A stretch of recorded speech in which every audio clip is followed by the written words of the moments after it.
So now comes rolling with sliding. थोड़ा ध्यान से यहाँ पे नज़र हटी, दुर्घटना घट जाएगी।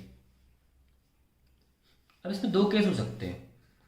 केस नंबर 1 मैंने वहाँ भी मेंशन किया था, स्लाइडिंग दो तरीके से हो सकता है। हम पहले जो केस डील करने जा रहे हैं वो ये डील करने जा रहे हैं कि जो वेलोसिटी है वो आर ओमेगा नॉट से ज़्यादा है, वेर ओमेगा नॉट क्या है, initial angular velocity. Angular velocity बनाते हैं अच्छा सा डायग्राम, ठीक है। ये इनिशियल एंगुलर वेलोसिटी है और हम ये कहना चाह रहे हैं कि मैं एरो बड़े से दिखा रहा हूँ, ये वेलोसिटी v और ये आर ओमेगा नॉट। ये हमारे पास दो वेलोसिटीज हैं, okay.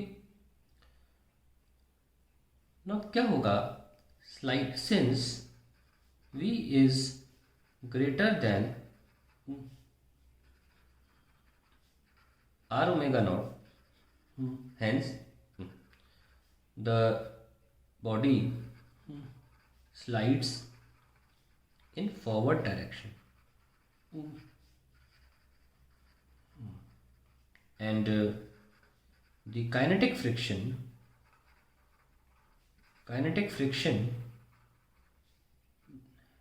acts in backward direction। Obvious सी बात है ना कि अगर अल्टीमेटली मोशन इधर हो रहा है मोशन, तो फ्रिक्शन तो यहाँ लगेगा ना, काइनेटिक बैकवर्ड डायरेक्शन। तो ये इसको डायग्राम बना लेते हैं फ्रिक्शन का। तो फ्रिक्शन लग रहा है जमीन पर ऐसे। अब देखना फ्रिक्शन से क्या होगा, ये हमारा रेडियस वेक्टर है, बॉडी ऐसे मूव कर रही थी ओमेगा नॉट से। Now the friction provides a torque। अब टॉर्क कैसे होता है, आर क्रॉस एफ। ये डायरेक्शन किसकी, रेडियस की, आर। और ये कौन है, फ्रिक्शन फोर्स। आर एफ में जाएगा, यस और no, r cross f. Torque is equals to r cross f. आप देख सकते हैं कि ये फ्रिक्शन जो आर क्रॉस एफ है, ये टॉर्क इनसाइड देगा। और जब टॉर्क इनसाइड कैसे, हमें सिखाया था आपको वेक्टर प्रोडक्ट में, जब ए क्रॉस बी एंटी क्लॉकवाइज हो तो इनसाइड और एंटी क्लॉकवाइज हो तो बाहर। तो अभी ये कैसा है कि क्लॉकवाइज जा रहा है। देखो आर एफ में कैसे जा रहा है, क्लॉकवाइज। आप क्लियरली देख सकते हो, बड़ी बात तो है नहीं, घड़ी ऐसी चलती है। ये देखो क्लॉकवाइज मतलब torque is inside the plane of paper, when the torque is inside the plane of paper bodies move clockwise, okay. और ऑलरेडी बॉडी क्लॉकवाइज ही मूव कर रही है, यानी कि क्या हुआ, सिंस टॉर्क इज, डायग्राम के हिसाब से, inside the plane of paper,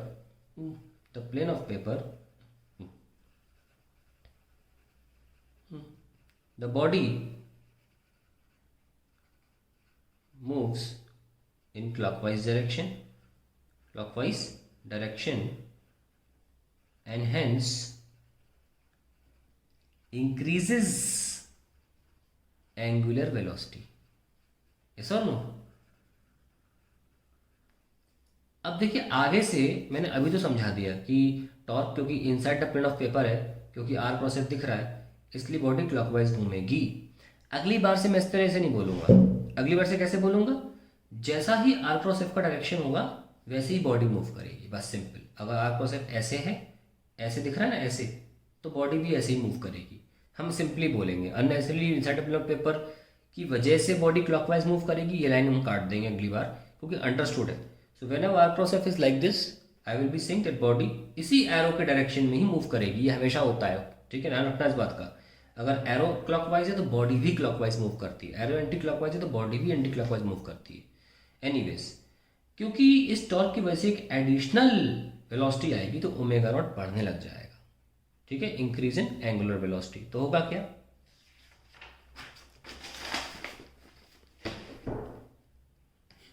अब यहां हो क्या रहा है, देखो the friction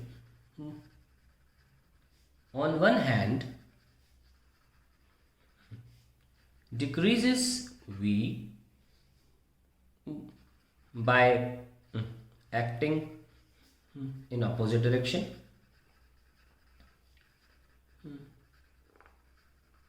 and increases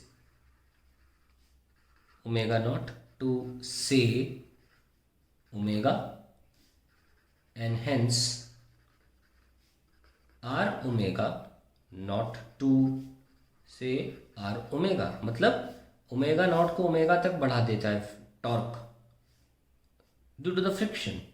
तो फ्रिक्शन क्या कर रहा है, एक तरफ तो वेलोसिटी को डिक्रीज करता है क्योंकि acting in opposite direction, and increase is omega naught to से omega, and hence R omega naught to से आर ओमेगा। तो पहले जो आर ओमेगा नॉट थी उसको बढ़ा रहा है क्योंकि हमारा टॉर्क जो है वो इस तरफ इफेक्ट दे रहा है, increasing the omega naught.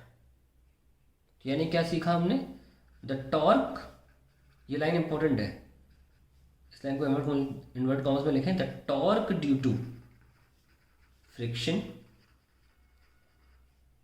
increases the angular velocity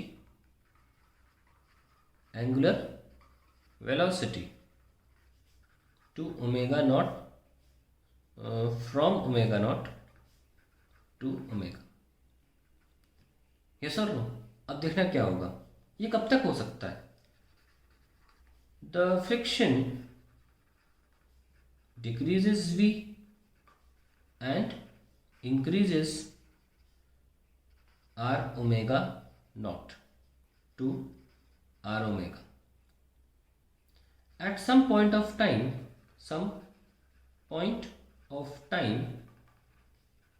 when v equals to vf final velocity and r omega naught, इसको ऐसे लिख लो, becomes vf and r omega naught becomes r omega final, such that v final equals to r omega final। जब दोनों velocity बराबर हो जाएंगी तो sliding बंद रहेगी, the sliding will stop, the sliding will stop and no friction, कौन सा वाला, kinetic, will exist and body begins pure rolling, है कि नहीं, बॉडी बिगिंस प्योर रोलिंग। तो ये सारी फ्रिक्शन की कहानी थी, यानी कि हमने एक चीज सीखी कि फ्रिक्शन, नोट करके लिखें, friction acted in a way to support pure rolling, है ना, ये लिखा ना हमने, support pure rolling, pure rolling की तरफ ले जा रहा है फ्रिक्शन, जिस केस में वेलोसिटी स्टार्टिंग में ज़्यादा थी आर ओमेगा से। समरी के रूप में कह सकते हैं, डायग्राम वाइज समरी दिखाते हैं आपको, स्टार्टिंग में क्या था, वी और आर ओमेगा नॉट था, इसको वी नॉट भी ले सकते हैं आप। फिर क्या हुआ, थोड़ी देर के बाद फ्रिक्शन जब लगना चालू हुई, फ्रिक्शन मैं दिखा रहा हूँ, तो ड्यू टू फ्रिक्शन, ये देखो मैं इतना एरो दिखा रहा हूँ ना, छोटा कर देता हूँ मैं थोड़ा सा, और इससे थोड़ा बड़ा कर देता हूँ, वी और आर ओमेगा, ये इंटरमीडिएट सिचुएशन है, अभी बराबर नहीं हो, v naught equal to r omega है, लेकिन हाँ वी डिक्रीज हुआ है और आर ओमेगा इंक्रीज हुआ है। क्यों? क्योंकि फ्रिक्शन का टॉर्क इसको बढ़ाता है और फ्रिक्शन वी को घटाता है। ध्यान रखना, फ्रिक्शन का टॉर्क ओमेगा को बढ़ाता है और फ्रिक्शन खुद वी को घटाता है, ठीक है। और फाइनली होगा क्या कि ये वी एफ हो जाएगा, ये आर ओमेगा फाइनल हो जाएगा और v final will become equals to r omega final.